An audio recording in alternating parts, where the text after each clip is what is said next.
So you're thinking about making a move to the mountains, Foothills, Colorado, but you have no idea what that entails. Well, you're in the right spot. This video is all about everything that you need to know when making your way up to the foothills and the mountains of Colorado.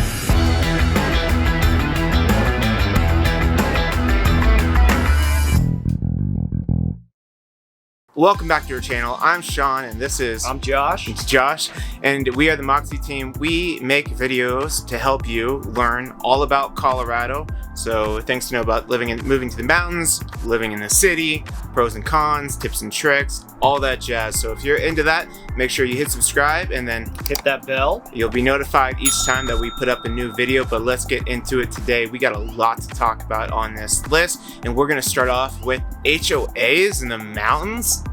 What? So HOAs up in the foothills, you're like, how? Why?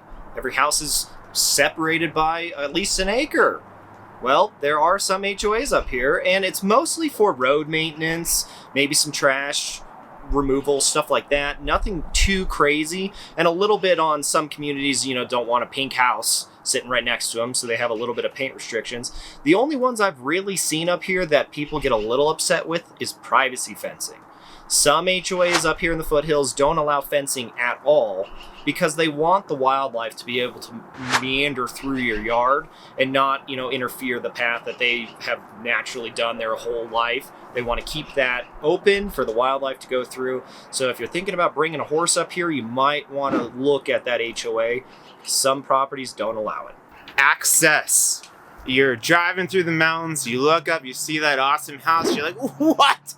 How do they even get up there? And that is sometimes a challenge in Colorado. And that's one of the big things that deter people from some properties, because just getting to that can be a bear, and it can get even harder in the winter.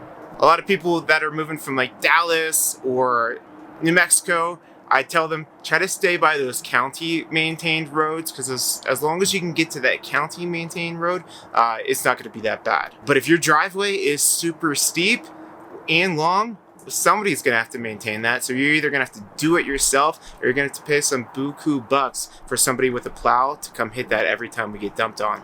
So along with access, you might be considering, hey, I only have a 2-wheel drive. Should I be living up in this really steep part of the mountain because it's a beautiful view? You might not be able to get your car up there during the wintertime. Right. So up here in the foothills of Colorado, we have, county maintained roads. So they're going to be paved, improved roads that are taken care of. Any bus route, so if you have kids in the neighborhood and the bus is going to come through and pick them up, that road is going to get plowed. First, right? First. Yeah. So you might really be considering, hey, for access of the places I want to live, you might need a 4-wheel drive. Keep that in mind when you're making that move up to the foothills of Colorado. So going along with access is topography. And so that's going to come into account with your access, how steep the property is, but also when you're looking at properties online and you see 5 acres, oh cool, that might be half an acre or 1 acre that's flat like this, and the rest of the property is straight up a mountain. So it's unusable land. And so just one thing to note on a lot of these home search websites, not all of them will have the topographical map, but that might be something that you want to have opened up on another tab so you can just see exactly how steep that hill is behind the property. So along with topography, you're going to be looking at north and south facing slopes. So you might have this beautiful view and your house is sitting on the north side of that hill. That north side during the wintertime is not going to get that sun access. It's going to be cold, shady, and that snow is going to sit there for a long time. So things to think about when you're coming up here is, where's that house located on that side of the mountain? Segueing into internet access, I know sometimes when we're doing Zoom calls with you, Josh, sometimes we have a little bit of lag there. And that is because of where I'm located on the mountain. Internet access up here is very accessible, I would say, but it's going to be dependent on how the slope of the hill is for where your house is located. You could be on the south side with great open space that you're going to do internet connectivity through satellite, or you're going to have one of the two companies that are up here that is going to provide internet for you. And it literally can depend on just the side of the mountain that you're on whether you're getting 3 megabytes a second or if you're getting 60 to 100 megabytes a second. And that's exactly why we're here, because you're watching this like, well, what the shit? How am I supposed to figure this out? We will help you out. That's what we do for our clients. So we will go find out all these little things. Typically, we have to talk to the neighbors to find out who their service provider is and the types of speeds that they're getting, or talk to the seller, quick speed test, give you an idea of what they're working with. So call us, text us, information's below. We love helping you out. Now that we've talked about internet, let's jump into the utilities. So your well, septic, trash, all of that you need to just have a normal living situation. Up here in the mountains, your water is going to be actually well-based. There's only a few spots up here in, let's say, near Evergreen that you're going to pull water from the lake, but 90% of it's going to be a well. So if you've never had a well, there's really big things to know about wells.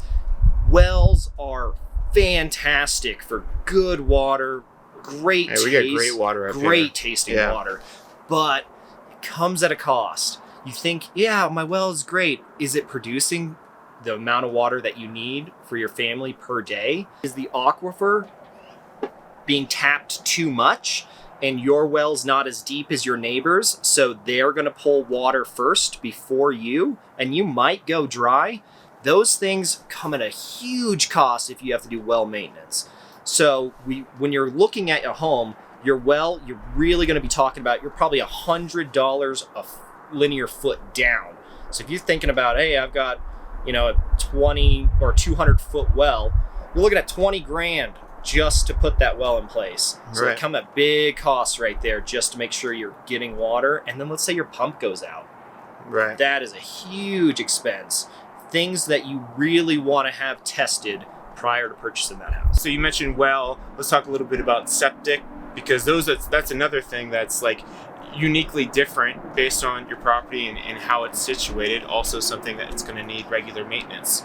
Yeah, so septic systems, if you've never had a septic system, most people use, public sewage. And so they have a pipe that goes out, the city takes care of it. Here in the mountains, you're usually going to have a septic system. So a septic tank is going to be placed in the yard. And when you have gray water, black water, anything that you're washing down the sink, using the bathroom, showers, all of that's going to fill into tanks and then run down into a leach field, which is then going to be similar to like a French drain style, where it's going to seep into different ballasts and then settle into the soil. And then, it's going to dissipate over time. But people don't realize that some of these septic systems are not built to the home standard. Some of them might be saying, hey, this septic tank is only meant for a 4-person family. But you might move into this house and you have more than 4 people coming in. You could fill up that tank quicker than it was anticipated to. So you're going to have to get it pumped. There's just things that you really might not be aware about when you're purchasing that house, being like, is this septic tank established for the amount of people coming to my house? And if it's not, what is it going to take to make sure I can have it set up correctly for the amount of people that are there? Insurance. Insurance. A couple things that it could affect your insurability for the property are just the access for emergency crews. Like, can a fire department get to your house? If there's an accident, can an ambulance get to your house? So if not, your company is going to charge you more for that, or expect you to give better access for these emergency workers to get through. The other thing, you're talking about like burn zones, right? Yeah, so up here in the foothills of Colorado, we don't really have, like most people in town, have flood insurance. We're up on a mountain. It's very unlikely you're going to get flooded out. But we have, our biggest natural disaster is forest fires. So we have fire insurance that you have to have on your property. And the fire department needs to come by, I would say maybe once, twice a year, and they're going to go through the neighborhoods and they'll identify if you have trees too close to your house. And it's actually your responsibility to maintain those trees, whether it's delimbing some branches that are coming too close to the home or completely removing the tree. And the insurance companies are going to require you have that done just for their own liability. I'm going to kill some dreams here. This is for the tiny home nation. I am sorry, but we get the call all the time about, hey, I just want to buy a piece of land because I want to put a tiny home on it, maybe build something later. That is a no-go. Yeah. Not going to happen. Counties have restrictions for what you can do on a property, and living on it without the utilities like a well and septic, that won't work. You can buy land and like camp on it. I think it's like 27 days or 20 days, a few weeks that you can camp on it, but you can't live there permanently. So tiny home nation, sorry. Some people don't want you all up in their business, which is cool because a lot of people move to the mountains for that solitude, whereas others there's great community up here as well, but it's just two different ends of the spectrum at where people are. And I'd say most mountain people are cool, but some mountain people like stay the hell off my property. And yeah. So the beautiful thing about living up here in the foothills of Colorado is the wildlife. You are a part of nature, and they're going to come through your yard all the time. You're going to be seeing elk, deer, bear, mountain lions, foxes, squirrels, chipmunks, all kinds of little animals running through, big animals coming through. But there's a downside to it as well. If you have pets, there is a good chance, if they're not in a pen or you have eyes on them, that they could be killed. And I can speak to that personally. I lost my own cat just in July. She went outside, she was outdoor, loved it, got killed by a fox. So you just got to really be aware when you're coming up here to the foothills of Colorado that there is a chance, if you don't have eyes on a pet, they could be hurt or killed while out there. So just keep that in mind. But being a part of the wildlife, nature, and seeing it all happening right outside your window is awesome. It is such a beautiful thing to see. We got two more things for you. There's a 1 hour bubble as far as pricing around the greater Denver metro area, well, in the foothills. So if you are comfortable being more than 1 hour from Denver, the prices dropped pretty distinctly. And that's going to be like Bailey is usually like the start of that. Yeah. Mm-hmm. Idaho Springs, anything that's just outside that 1 hour drive time bubble to get into Denver metro area, like Sean said, you're definitely going to see price decreasing, which if you're willing to do it, you're going to save a lot of money. But if you don't want to do it, you're going to have really high competition. So it's kind of a balance of what you want to do. And that actually leads into our last point, that it is competitive in the foothills.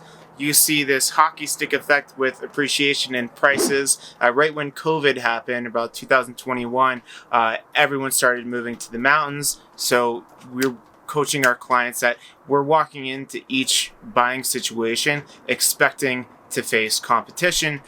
Things are going way over asking in this market, and all those little things like access, topography, views, all those things are variables that will affect how high the price goes up and how many people are going to be bidding on that property. But it is competitive. Everyone's trying to get a slice of that mountain Americana.